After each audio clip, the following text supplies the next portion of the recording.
So you're new to Shinobi Strikers, still haven't mastered all your ninja masters, and still a bronze. This is the video for you. If you're higher ranked than that, you probably already know everything I'm gonna tell you, but you're welcome to stay and call Factor Cap after the video, and who knows, maybe you'll still pick up something new. Anyways, I'm down for the cause, and let's begin. My 5 beginner tips for Naruto to Boruto Shinobi Strikers. Tip 1 is the sooner you hear, the better. And I found out a little too late, personally, but I was still able to use this, and I still use this to this day, which is save your esoteric scrolls. Esoteric scrolls are the main way for you to receive SS items. You could also buy moonlight scrolls, but that costs actual money.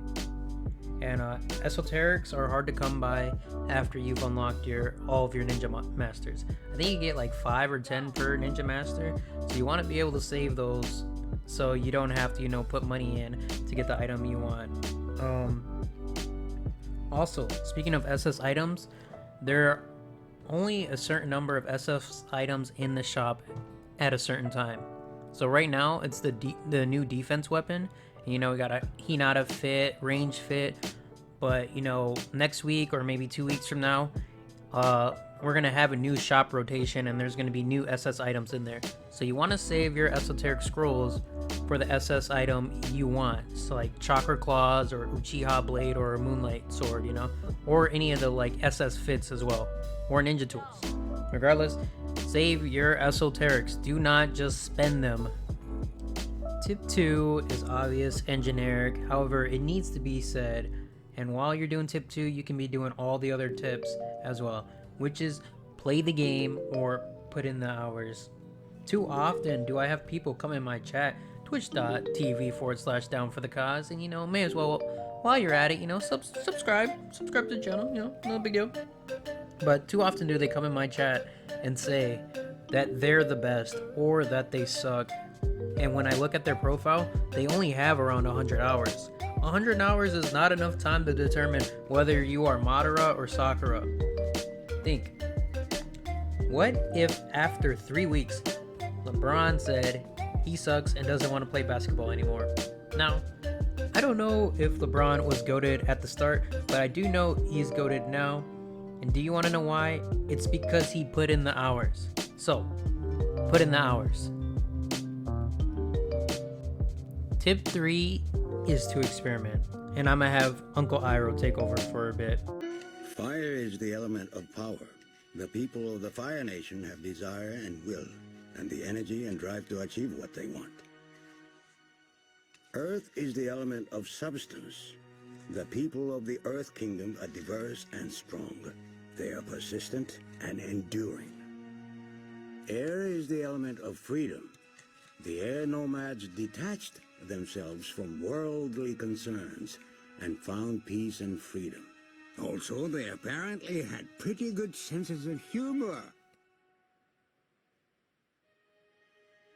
Water is the element of change. The people of the water tribe are capable of adapting to many things. They have a deep sense of community and love that holds them together through anything. Why are you telling me these things? It is important to draw wisdom from many different places. If we take it from only one place, it becomes rigid and stale. Understanding others, the other elements, and the other nations will help you become whole. Like Uncle Iroh said, it is important to draw wisdom from multiple areas where it becomes rigid and stale. You have to constantly try new things if you want to improve. You may be the best at one class, but if you don't know how to play the others or how the others play, what their weaknesses and strengths are, you won't necessarily know how to punish or when necessarily to retreat. Tip 4 is improving your combos. Each class has its own weapons, all which have their own combo trees. It's important to know when you can cancel in your combos to make them longer.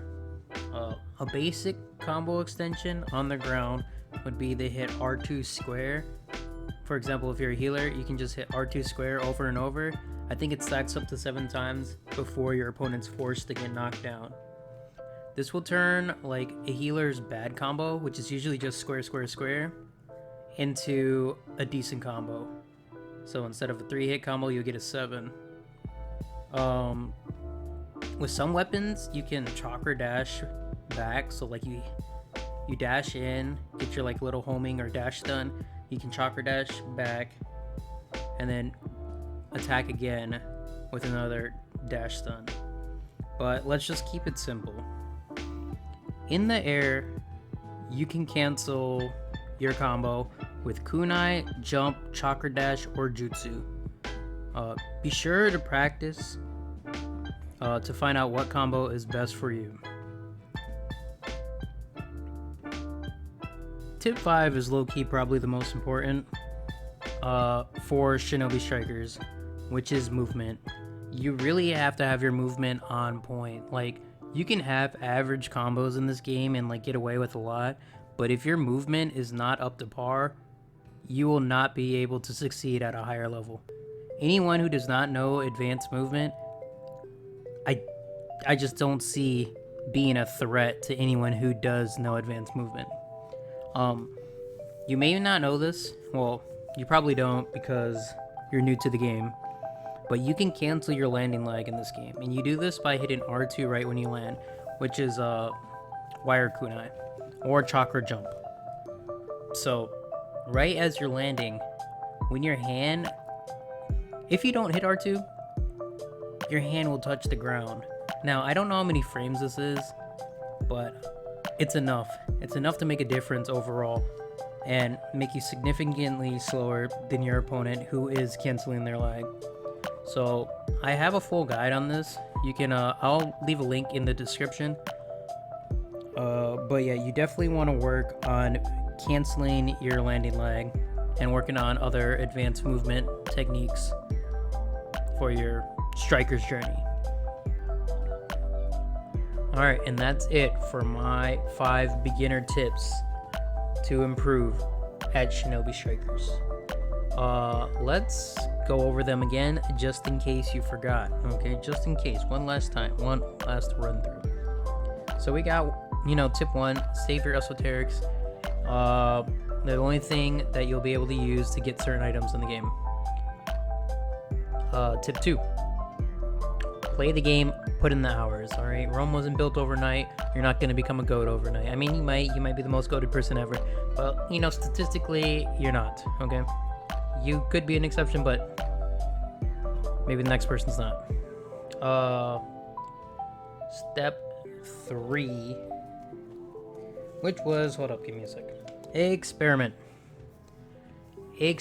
Be sure to try new things as you are growing within this game. All right, you don't want to be a one-trick pony. All right, you want to be able to attack from all angles and try. You just want to have as much knowledge of the game as possible when you're going into combat. How much range jutsus have, how much cooldown, just like things like that. Tip 4 is work on your combos. All right, you're always going to be grinding to make your combos better. Even when you're like a combo master, you may just sit down one day and be experimenting and find an even better combo than you originally had. Or maybe this combo's better if there's a wall next to my opponent, or this combo's better for the pit. Like, just constantly work on improving your combo game. And step 5, always be working on improving your movement. All right, like I mentioned earlier, R2, you can cancel your landing lag. I have a guide, so be sure to check it out if you're curious about advanced movement. It's a little long, but it's worth it. It's definitely worth the watch. But yeah, that will be it from me, ya boy, down for the cause. Hopefully this video helped you out. Let me know in the comments below if it did. It's like, oh, thank you, or if you're one of the experienced people watching this, fact or cap, was I just capping these tips aren't going to help nobody? Or, it's like, okay, facts, this man's spitting facts out here, But yeah, that's going to be it for this one. I'll see y'all in the next one. Bye!